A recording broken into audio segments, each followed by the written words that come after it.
Go Mataji. You can go from here. Hare Krishna.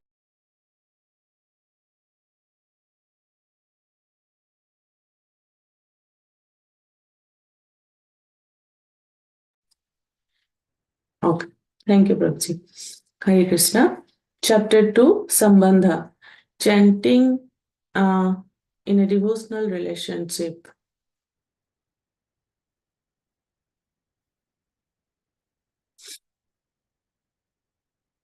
Bound together in a relationship. After yojana, the next practice represents the most important element in my view, chanting with a sense of relationship. If you learn how to do this, there will be a vast improvement in your chanting. The Sanskrit word sambandha indicates relationship, but literally it means bound together. Sam together, bandha bound. Sambandha is that understanding which binds you to Krishna. It is an inner orientation for chanting the holy name that brings you into the presence of the Lord.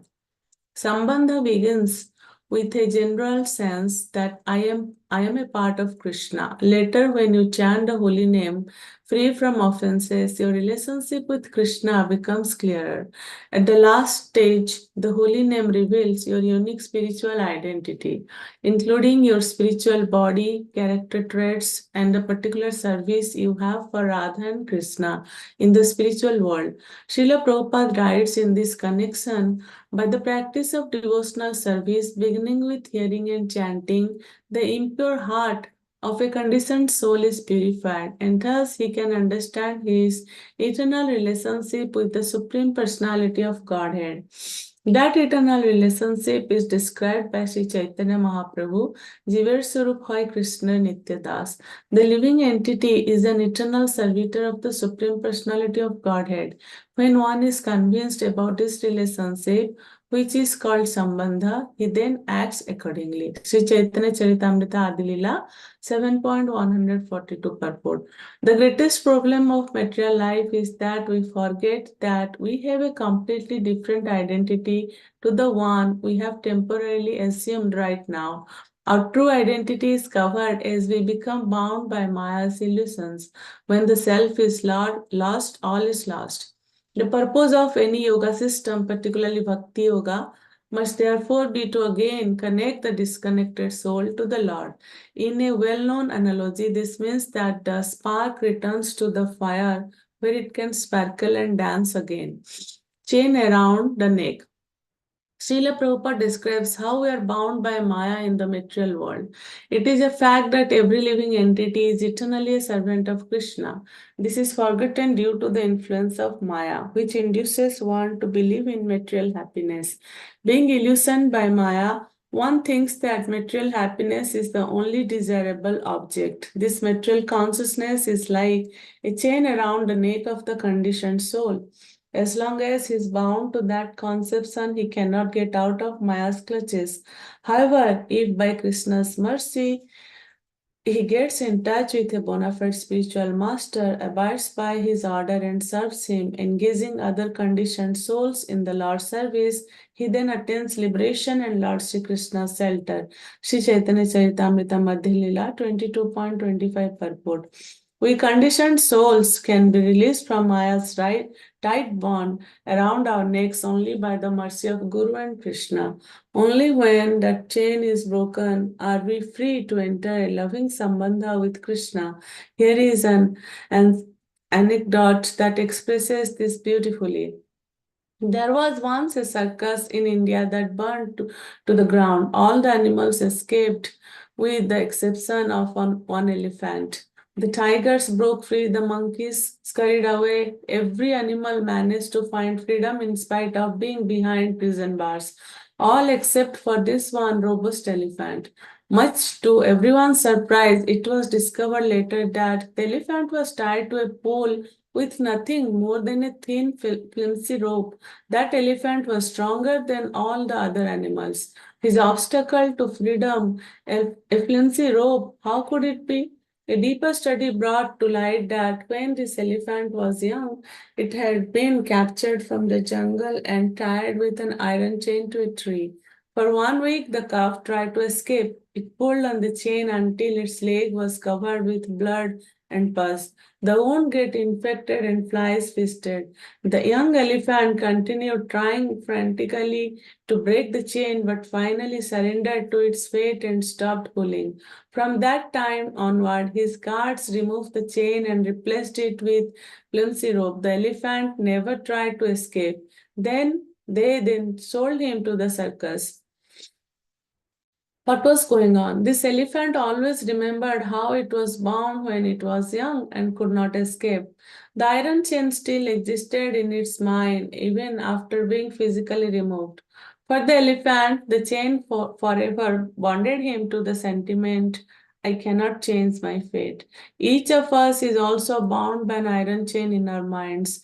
It is covered with the rust of impressions and desires hardened over many lifetimes. You cannot see it with these eyes, though you can know its presence by behavior stemming from your conditioned nature. The chain keeps us under indenture. We are tightly tied to our present condition, to our present identity, and to the material world. Every time we feel impelled to advance spiritually, it tugs at us, doing its best to halt our progress. Worse still, our problems deepen because this chain feels like a part of us. We are so accustomed to being in Maya that we have never known anything else. Who would you be without the chain? It's frightening to glimpse into the unknown. Can we break free from this chain? Virtually impossible. The chain is far stronger than any actual iron chain. We can escape a physical chain if we crack it with heavy tongues. But in this world, there are no tongues to destroy the chain in the mind, freed by Krishna. But there is hope. Krishna lives in the inner mind, which is called the chitta in Sanskrit, and the subconsciousness by modern psychologists. As the deity of the chitta, Krishna is known as Chitta Hari because he is the enchanter of the inner mind. He can easily break the chain and free us from the clutches of past conditioning if we seriously turn to him. And that is the whole point of chanting in Sambandha, to become aware that we have a relationship with the Lord and need to turn to him. In Sri Chaitanya Charitamrita Madhya Lila 22.33, it is said, Krishna Tumar Hana Yadi bale ekabara, mayavanda haite Krishna tare kare para. One is immediately freed from the clutches of Maya if he seriously and sincerely says, My dear Lord Krishna, although I have forgotten you for so many long years in the material world, today I am surrendering unto you. I am your sincere and serious servant. Please engage me in your service. This powerful prayer brings us into divine connection, or at least into the awareness that we have a divine relationship with Krishna. Thus, it brings us closer to Krishna's saving grace. We can see this in action during the amazing pastime where Krishna delivers the snake Kalia from its demoniac mentality. After the dramatic moments when Krishna crushes Kalia's hundreds of hoods while dancing on them, Kalia, wearied and barely breathing, says, Oh my Lord, it is so difficult to give up one's conditioned nature, though it causes us to identify with that which is unreal. We serpents are bitter, envious, and angry by nature. How can we possibly give this up on our own? Thankfully, you are the omniscient Lord of the universe and can free us from our illusion. Himad Bhagavatam, Canto 10, Chapter 16, verse 56 to 59, paraphrased. Meditating on the meaning of the mantra. Mataji should be fine, Mataji. Okay, Prabhuji. Okay, I stop here. Yeah. So today we read about Sambandha, that is in our relationship with Krishna. Actually, what is our position? We are the eternal servant of Lord Krishna. That is our real identity. When we understand that time we can establish that loving relationship with Krishna, which like the love for the Godhead is there in every living entity in a dormant state in their heart. If we can awaken that dormant loving relationship with Krishna, we can know what is our real identity. Beautiful example, we all know about that elephant. Like we have heard so many times and read. Like how the elephant, even though he's the strongest animal, still due to that mentality that he can never broke that chain and get him free from that chain. Due to that mentality only, he was bound to the chain forever. Like we living entity have the same mentality. Like we think we can never free ourselves from this material world, but once we realize what is our real identity, and we say Krishna to our seriously, we pray to Krishna that even though I'm suffering since a long time, now I have surrendered to you. Then Krishna is the only he can release us from this conditioned form of life, from this material world. Because the iron chain, like physically, if we see the iron chain, someone can break with a tongue, but the iron chain we are bound with, there is no tongue in the material world. Only Krishna can save us from this world. Yeah. Now I'll start our japa.